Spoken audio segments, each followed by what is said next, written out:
Anna Rothery, Lord Mayor of Liverpool. We are living through one of the worst pandemics that we've ever known. It has caused mayhem and misery for thousands, millions of people around the world. However, it's also been a time of reflection, a time of peace and calm and tranquility.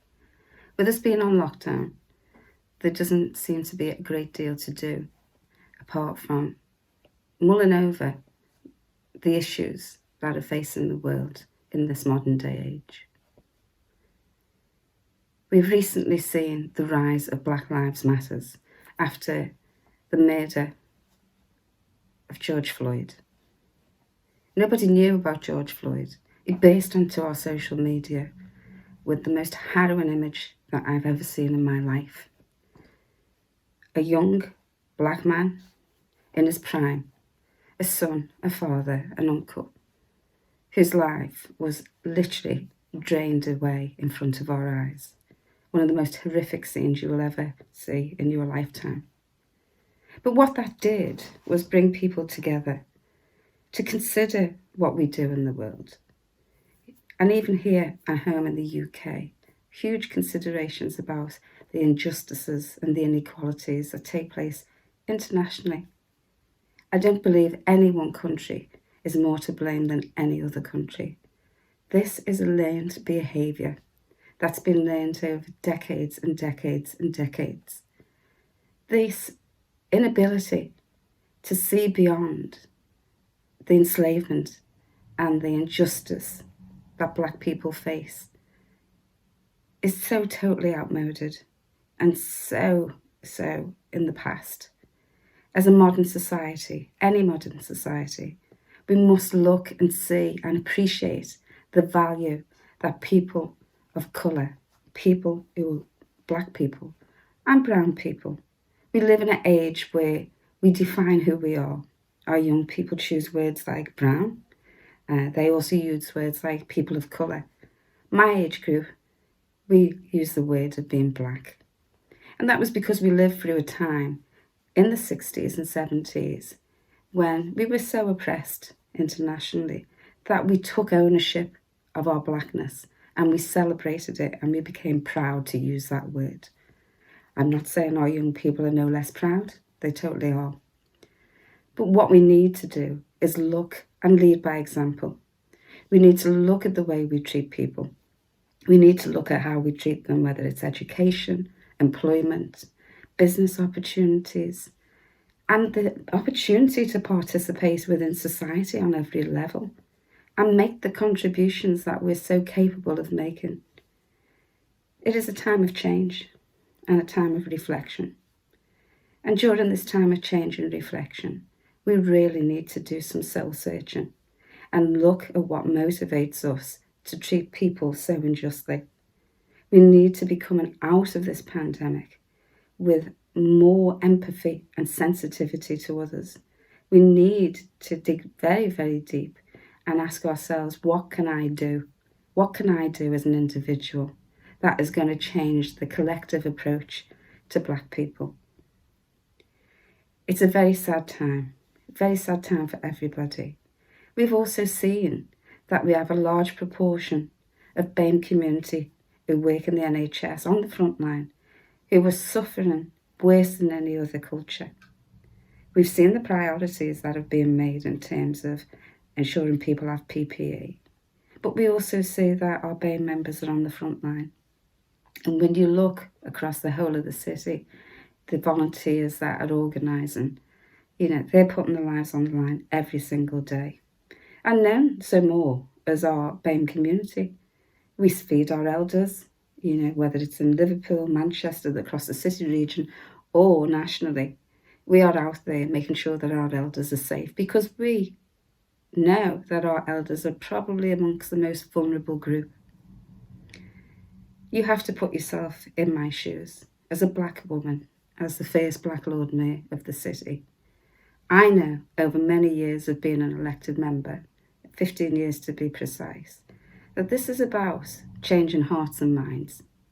If we can change hearts and minds and we can get rid of some of the old isms that have been allowed to fester, even here in this city, then we would be able to go some way to be making a difference. We need to be the change we want to see. Our city has had a heinous past. We've had one of the worst reputations in terms of enslavement, but I firmly believe that we've turned a corner. And I know, because I can measure that we're turning that corner, because I know the conversations that I'm having with leaders in the city, people within the political arena, in our business arena, and the conversations are positive conversations. Whereas previously it would be, it's a terrible shame, and we would move swiftly on. Now it's about, okay, we get it. We don't understand how to make that change, but we're listening. Show us what we need to do. We can only go from strength to strength if we encourage and support our BAME communities and allow us to take our rightful place within society and allow us to prove that we have just as much sense of self and sense of place as anybody else who lives in this city. When I say allow, we don't need allowance to be made for us. I'm pretty much saying allow yourself to see the creativeness in us, our ability, our tenacity, and our need to be fully functioning, fully working, educated business owners within this society in Liverpool. We're going to have a tumultuous couple of days ahead of us. We have our Black communities rightly standing in solidarity with George Floyd. We're going to see marches and we're going to see protests. We're going to see people speaking out about injustice. But that's right. We can't stand aside and do nothing. We have to speak out. As I said, this has been going on for hundreds and hundreds of years. You've had a short and small glimpse into the life of a Black person in the US. But don't kid yourselves. The life of a Black person in the UK is not much better. You only have to look at the imprisonments of Black men. And it is Black men that are predominantly targeted. There are Black women, but Black men are targeted. What is this? We need to look at why people are so fearful of Black men. The level of mental health issues within the Black community amongst our men is absolutely heartbreaking. They have had the opportunity to be the breadwinner, to be the head, the strong head of the household, taken away from them. They've been reduced to somebody who really is not able to fulfill their function in life. Excuse me. I hope in my lifetime that this city changes and changes for the better. When I first started off as a young girl,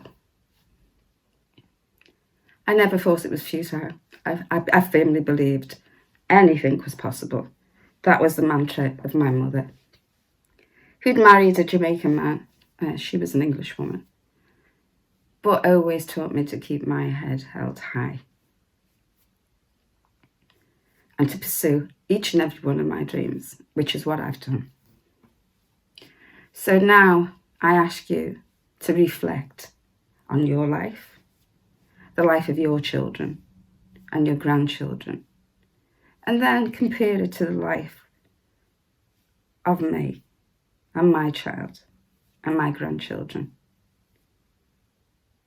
Would you be happy if that was your life? I think not.